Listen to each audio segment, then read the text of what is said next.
అందరికీ శనార్థులు దిల్దార్ వార్తలకి స్వాగతం. కారు గుర్తు హస్తం పట్టల కయ్యం అటు తిరిగి ఇటు తిరిగి మళ్ళా కాళేశ్వరం మీదకి పోయింది కదా. వీళ్ళు వచ్చినాక కాళేశ్వరం కట్టను పడబెట్టరని అంటున్నారు. దాన్ని రిపేర్ చేస్తే ఇప్పుడు వానలు పడకుండా నీళ్ళు అక్కడికి అని అంటున్నారు కారు గుర్తోళ్ళు. మరి ఎక్స్పర్ట్స్ సర్కారేమో మళ్ళా ఆగమగం కట్టిర్రు, దాన్ని ముట్టుకుంటే పరేషాని అవుతుందని అంటున్నారు కదా. అగో దాని మీదనే ఐసీకి తైసే అంటున్నారు రెండు పార్టీలు. కాళేశ్వరం కట్ట మీద జోరుగానే లడాయి అవుతున్నది. అధికార ప్రతిపక్ష పార్టీలకు తస్కిపోయిన పిల్లర్లను రిపేర్ చేస్తే ఈ వానలు లేనందుకు నీళ్లక్కరకొచ్చేటి. కేసీఆర్ మీద కోపంతోని ప్రాజెక్టును పడవ పెట్టిందని ప్రతిపక్షం అంటే దాన్ని ముట్టుకుంటే మునిగిపోవుడు గ్యారంటీ అని సర్కార్ అంటున్నది. నిజంగానే నిపుణుల కంటే మేధావిగా చంద్రశేఖరరావు గారు ఏదైనా సూచన చేస్తే డెఫినెట్ గా ఈ ప్రభుత్వం అడాప్ట్ చేసుకుంటది. మాకు కావాల్సిందే అది కదా. ఇన్ని ఎక్స్పర్ట్స్ కమిటీలను, ఇన్ని ఎక్స్పర్ట్ ఏజెన్సీలను ఎందుకు ఎంగేజ్ చేస్తున్నాం? విత్ ఫీ జరిగిన తప్పిదాన్ని సరిదిద్దుకోవడానికి. సరిదిద్దడం ఇంకో పెద్ద తప్పుగా మారింది అనుకో, అది అత్యంత ప్రమాదకరంగా మారుతుంది. సరిదిద్దే ముసుగులో చిన్న తప్పు కంటే ఇంకా పెద్ద తప్పు జరిగిందనంటే నష్టం వస్తుంది. కాబట్టి అందుకే ఎక్స్పర్ట్స్ ఒపీనియన్కి ప్రాధాన్యత ఇస్తున్నాము. మరి ఎందుకు మీరు ముందుకు రారు? మీకు బాధ్యత లేదా? మీరు జీతభత్యాలు తీసుకుంటలేరా? మీకు హోదా లేదా? మీకు జీతభత్యాలు ఉన్నాయి, ప్రతిపక్ష నాయకుడు హోదా ఉంది. ఒక్క 3 నెలలు నీటిపారుదల శాఖ మంత్రి నాకు జీతం వద్దు, కారు వద్దు, ఫ్యూన్ వద్దు, ఫ్యాన్ వద్దు. కారు, ఫ్యూను, జీతం, ఫ్యాను ఏమొద్దు.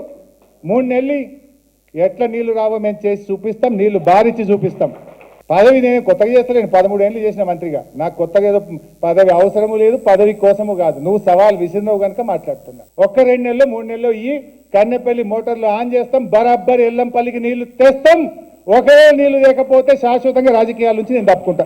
I will leave politics. మరి ఇప్పుడు ఏమంటారు సీఎం సారు? హరీష్ రావు నాకు బరువు బాధ్యతలు ఇస్తే నీళ్ళిచ్చి చూపిస్తాను అంటున్నాడు కదా.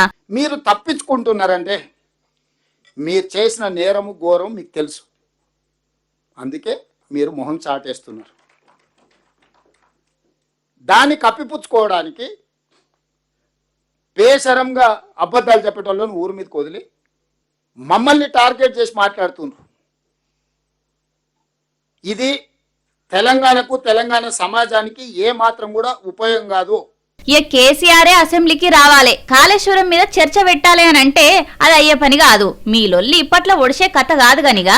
ఎవరి పేరు చెప్తే పాలు తాగే పిల్లగండ్లు తాత అనుకుంటూ ఉరుకొస్తారో, ఎవరి పేరు చెప్తే గల్లీల దమ్కిలిచ్చే గుండాలు సైతం గప్చుప్ అవుతారో, ఎవరి పేరు చెప్తే ఎక్స్ట్రాలు చేసి ఈతలు పడేటోళ్ళు మూలకు కూసని ఉంటారో, ఎవలాలు చెప్పొచ్చు కదా. ఏమో తెలంగాణ దానకర్ణుడు, ప్రతిపక్షాలకు సురుకులు పెట్టే శూరుడు, నిత్యం పబ్లిక్కుల్నే ఉండే వీరుడు. అరే నీ ఉపన్యాసాలు చల్లగుండా. ఆయన ఎవలో కాదు, సంగారెడ్డి కషాన్ జగ్గారెడ్డి.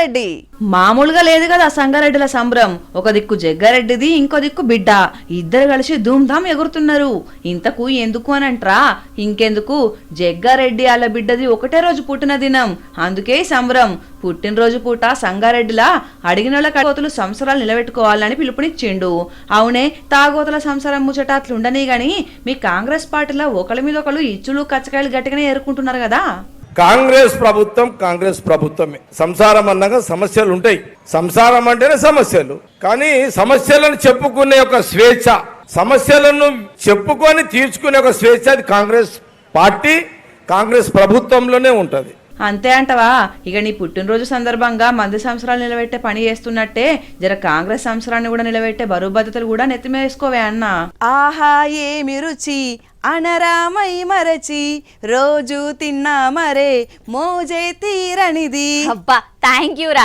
మటన్ వండిన రోజు కూడా గింతగానం పోగలేదు నన్ను నువ్వు. నిన్నెవరు ఒకటి ఇప్పుడు మధ్యాహ్నం తిన్న ఉల్లిగడ్డ పులుసు గురించే కదా నువ్వు పాట పాడింది? కాదు, నిన్న రాత్రి తిన్న బిర్యానీ గురించి. అంతేలే, ఇంట్లో ఉన్న ఇడ్లీ ఎందుకు నచ్చది? పాసిపోయిన హోటల్ ఫుడ్డే గుడ్డు అని అంటారు. పాస్ పోవడేంది, ఎంత టేస్టీగా ఉందో తింటే నువ్వే మళ్ళీ మర్చిపో తెలుసా. అవునవును, కొన్ని హోటళ్లలో సీన్లు చూస్తే అస్సలు మర్చిపోం. మళ్ళా ఓం కూడా చూడుగటు. వేడి వేడి సాంబార్లా అదేందో గుర్తుపట్టిర్రా? ఏంది, ములక్కాడనో బెండకాయనో అనుకుంటున్నారా? ఇంకా క్లోజ్ చేయమంటారా? అయ్యో ఏమైందిలా మూతికి చేతడ్డం పెట్టుకున్నారు బల్లిని చూసి వాంతికొచ్చిందా నూనెలా కూరగాయలతో పాటు వేసిర్రో లేకపోతే మరుగుతున్న సాంబార్లో కనబడకపోయి పడ్డదో బల్లి గాని తుకతూ కుడికింది ముట్టుకుంటే ఇచ్చుకోబోయేటట్టున్నది ఇంక నయం సోరకాయ ముక్క అనుకొని సపరియలేదు పాటు ఎంత ఘోరమైతుండే ఆదిలాబాద్ జిల్లాలో ఓ టిఫిన్ సెంటర్లా రాగి దోశ ఆర్డర్ పెట్టుకొని సాంబార్లా ముంచుకొని తిందామని చూస్తే ఈ బల్లి ముక్క కనిపించింది గంతే ఇక గుండె జల్లుమన్నది ఈ ముచ్చట గిట్లుంటే ఇంకో సకదనం చూడు ఎట్లున్నదో చిన్న చిత్క హోటల్లే కాదు మేము పేరువైన హోటల్లో తింటాం మస్తు మంచిగా పెడతారని మురిసిపోయేటోళ్ళు ఈ వార్త మీకోసమే ఖమ్మం జిల్లా పిస్తా హౌస్ లా చికెన్ బిర్యానీ బుక్ చేస్తే పాసిపోయిన ప్యాకెట్ పంపిర్రట బుడ్డ పిల్ల తిని దాఖన పాలైందట ఇంకా నయ్యం బుజ్జి మంచిగానే ఉన్నది ఇంత పని చేస్తారా అని ఫుడ్ సేఫ్టీ ఆఫీసర్లకు ఫిర్యాదిస్తే ఆ లచ్చి టెస్ట్ చేస్తే ఏముంది పాసిపోయిన బిర్యానీ బయట పడ్డది ఇట్లాంటి హోటళ్లను సీజ్ చేస్తేనే తత్తిమొళ్లకు బుద్ధి వస్తుందని బాధితుడు డిమాండ్ చేస్తున్నాడు ఇగటు కరీంనగర్ లా బ్రెడ్ కొంటే అని లీగొచ్చి పాడైందట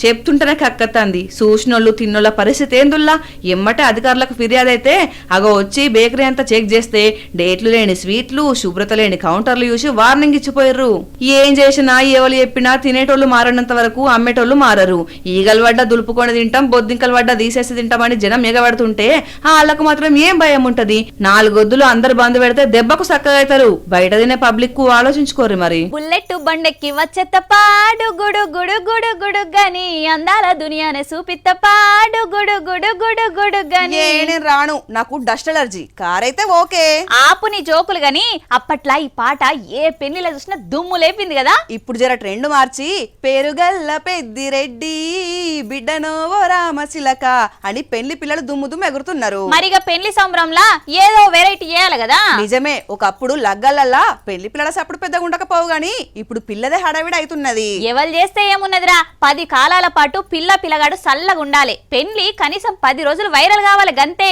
అగో గీ పిల్లగాడు మస్తు వైరల్ అయ్యిండు కదా ఇప్పుడు పెళ్లి పిల్లకు పోటీగా డాన్స్ వేసిండా ఎట్లా కాదు కొత్తగా ఆలోచించిండు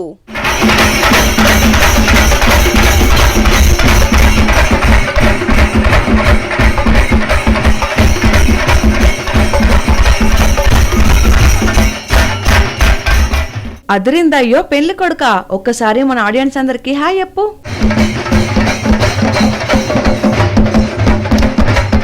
సూపర్ బండెనక బండి గట్టి బంబాటగానే ఇచ్చినవు పో ఎంట్రీ కోనసీమ కుర్రాడు కొత్తగా ఆలోచించి పాత పద్ధతిని ఫాలో అయిండు ఇయ్యాల రేపు బెంజు ఆడికాలాలు ఎంట్రీ ఇస్తుంటే ఈ పిల్లగాడు మాత్రం వెరైటీగా ఎడ్ల బండినే ఎంచుకున్నాడు హైటెక్ యుగం సాఫ్ట్వేర్ కొలువు ఏర్పాట్లేమో పాతకాలాన్ని ఫాలో అయిండు అంబేద్కర్ కోనసీమ జిల్లా అమలాపురం పెండ్లి కొడుకు చిరంజీవి శుభకర్కు అంబాజీపేటకు చెందిన చీలాసవ్ శ్రీలేఖకు అమలాపురంలో ఫంక్షన్ హాల్ పెండ్లి పెట్టుకున్నారు ఇంటి నుంచి ఫంక్షన్ హాల్ కు బండ్లు కట్టించి పెళ్లి బంధువులతో సహా కదిలిర్రు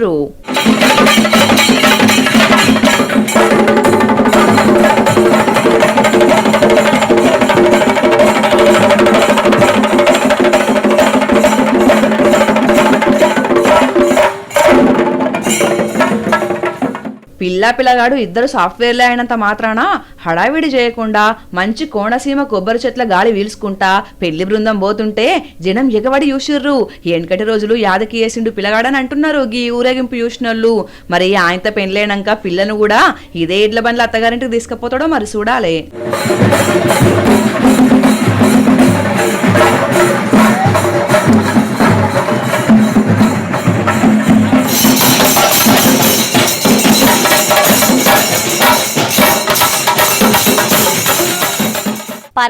పర్వతాలు ఎక్కడికి పోతానవనంటే పర్వతగిరి కొండెక్కేందుకు పోతన్నా అని అన్నాడట నా సంటోడే ఉరుకులాట మనిషి ఉరుకులాట ఉత్తసాటే ఏమన్నా ఉన్నదా పట్టు సాధిస్తా నవ్వినా నాపశన వండిదన్నట్టు ఎత్తా అబ్బో నువ్వు అబ్బో అన్నా అయ్యో అన్నా నా ప్రయత్నం నా పనేను ఏందో ఆ ప్రయత్నం ఆ భగీరథుడు గంగమ్మను పైకి తీసుకొచ్చినట్టు నేనేదన్నా ఒక పని చేయకపోతున్నా ఈ సమాజం నన్ను శబాష్ అనకపోతుందా నీ ఉద్దర ముచ్చట్లు ఆపు గాని గిక్కడేందో గమ్మతి ముచ్చట ఉన్నదట పా చూద్దాం ఓరక్క ఇదెక్కడి కథ ఈ సూది రంధ్రంలా భలే ఉన్నాయి బొమ్మలు ఇంతకీ వెవలి అని అనుకుంటున్నారు సివి రామన్ విక్రమ్ సారాభాయ్ ఇంకొకరు అబ్దుల్ కలాం సార్లు వరంగల్ జిల్లా కళాకారుడైన గీ అన్ననే వీటిని వేసిండు బుడ్డ బొమ్మలు తయారు చేసుట్లా అన్నను మించిన మోతవరి లేడట మైక్రో ఆర్టిస్ట్ అన్నట్టు పేరు అజయ్. వెండి, బంగారం, కడమ లోహాలతోని ఈ బొమ్మలను తయారు చేసిండు.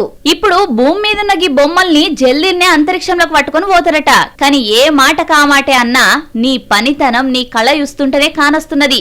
ఈ ముచ్చట గిట్లుంటే ఇక్కడ చూడుండ్రి. ఓరక్క 10 రూపాయల బిల్లలన్నీ గుట్టలెక్కనే ఓసిర్రు. మొత్తం ఎంత అనుకుంటున్నారు గీ చిక్కలు?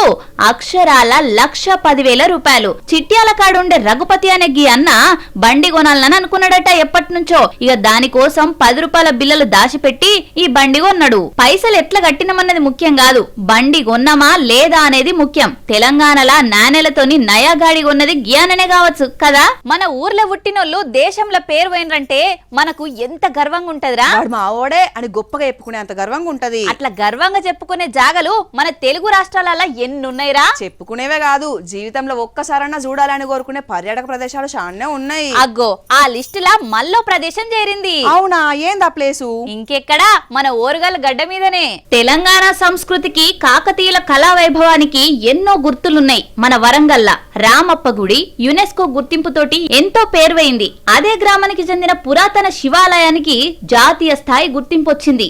ములుగు జిల్లా పాలంపేటల తరాల నాటి శివుని గుడిని గుర్తించింది కేంద్ర సాంస్కృతిక శాఖ. ఇక ఈ దేవాలయానికి పునర్వైభవం రాబోతున్నది. జాతీయ సంపదగా గుర్తించి పర్యాటకంగా పునరుద్ధరించి మళ్ళా గుడికి కొత్త కళ తెస్తారన్నట్టు.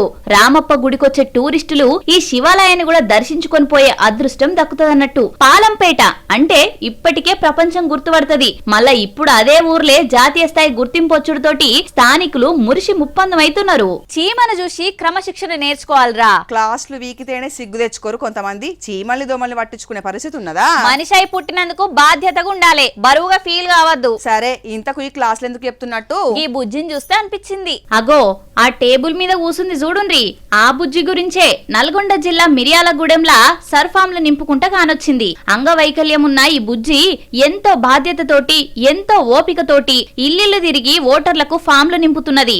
ఓటు ఎంత విలువైందో చెప్పుకొస్తున్నది. ఇప్పటికీ 200 ఫారాలు నింపిందట. ఇయాల అటు ఎమ్మెల్యే గారు పోయే వరకు ఈ బుజ్జి శివాని గానొచ్చేసరికి సారు శానా ఆనందపడ్డాడు.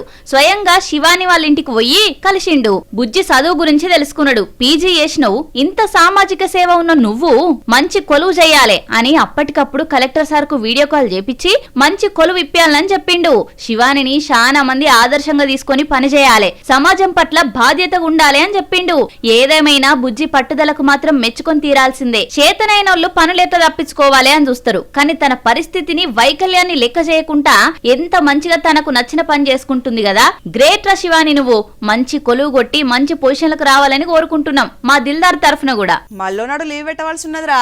ఎవరు, నువ్వా నేనా? నేనే గాని మొన్ననే కదా పిల్ల పానం మంచిలేదని లీవ్ పెట్టినావు. ఇప్పుడు మల్లో దావత్ వచ్చిందిరా, తప్పకుండా పోవాలి నేను. అంత దగ్గర చుట్టాలా? దగ్గర అంటే చాలా దగ్గరనే. ఏమైతారో? నేను పెంచుకున్న పిల్లి తల్లైందిరా, ఒకసారి చూసత్తా. అంతేనా? బారసాల వేసి పేరు పెట్టదాం కట్టే ఉంటావా? చూసి మళ్ళా ఎమ్మటే వస్తా. పెంపుడు జంతువుల మీద ప్రేమ అట్లనే ఉంటదుల్లా. గీళ్ళు కూడా మా బుజ్జి మురిసినట్టే మురుస్తున్నారు చూడుండి. ఇగో గీ బుజ్జి దూడను చూసి మురిసిపోతున్నారు ఇంటోళ్ళు. ఆ లేగ దూడ కూడా అంతకే ఉన్నది. ఆ పిల్లతోటి ఆటలు చూసిరా. అంబేద్కర్ కోనసీమ జిల్లా లక్కవరం ఊర్లే 12 అంగుళాల పుంగనూరు దూడ పుట్టింది. ఎత్తు తక్కువ ఉన్నా ముద్దుగా ఉరుకులాడుతుంటే ఇంట్లో సంబురం కాదు. మామూలుగా ఆవు దూడలైతే పుట్టుడుతోటి దీనెత్తే ఉంటాయి, కానీ ఇది పుంగనూరు జాతి కాబట్టి బుడ్డగా హుషారుగా ముద్దుగున్నది. ఇక దీన్ని చూసేటందుకు చుట్టుముట్టు జనాలు లైన్ కడుతున్నారట. ఇవల్లా ఇలాంటి దిల్దార్ వార్తలు మళ్ళొచ్చే దిల్దార్ వార్తల్లా మళ్ళా కలుద్దాం. అంతవరకు చూస్తూనే ఉండండి వనితా టీవీ. నమస్తే.